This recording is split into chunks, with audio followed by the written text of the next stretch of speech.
یادتونه عظما به اعضای استبل ولایت گفته بود که زیاد به پر و پای شیخ فری نپیچن؟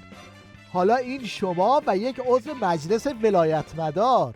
مردم میگن که برادر رئیس جمهور دزده، برادر معاون اول دزده، دختر وزیر دزده، فلان وزیر دزده.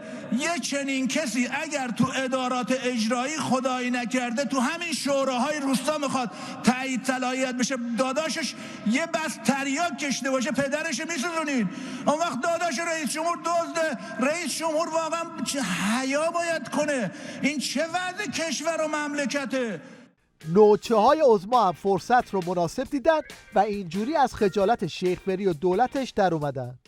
وقت از مهمت و تلاشه، وقت از مهمت و تلاشه، سنگینیست که صد راه ماشه، ای فدای اون مدیر که ما نمی تراشه.